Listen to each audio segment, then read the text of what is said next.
2 நாளைக்கு முன்னாடி எங்க மாமியார பார்க்க போயிருந்தேன். அன்னைக்கே நாங்க போன அன்னைக்கே அவங்க எதுவும் சாப்பிட மாட்டாங்க. இத வாங்கிட்டு வந்துட்டாங்க, அது வாங்கிட்டு வந்துட்டாங்கன்னு சொல்லிட்டு ஒரு பேச்சு நடந்துச்சு. சரி ஓகேன்னு நாங்க வந்துட்டோம். நாங்க வந்ததுக்கப்புறம் நான் கொஞ்சம் பொருள்லாம் வாங்கிட்டு போனேன். என்னன்னா இது பனிக்காலம்.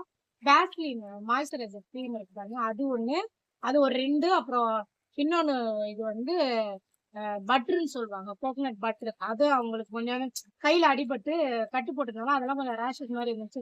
சரி அதுக்கு போடுவாங்கன்னு சொல்லிட்டு வாங்கிட்டு போய் ரிலையன்ஸ்ல இருந்து வாங்கிட்டு போய் குடுத்தா, இன்னைக்கு காலையில கால் வருது. இதெல்லாம் டேட் எக்ஸ்பைரி ஆனது மாரி இருக்கு. இத வந்து குடுத்துட்டு போயிருக்கீங்க. அப்படின்னு. எங்க மாமியாருக்கு அந்த டேட்லாம் பார்க்க தெரியும். பண்ணதெல்லாம் எங்க நாத்தனாருங்க வேல தான். ஏன் இவங்களுக்கு எனக்கு ஒண்ணு புரிய மாட்டேங்குது. நான் நான் என்ன சொல்றேன்னா, அ சரி ஓகே. நாங்க அப்படியே வாங்கிட்டு வந்ததா இருக்கு. அந்த அம்மாவுக்கு தெரிய போறதில்ல. யூஸ் பண்ணிட்டு போட்டுமே.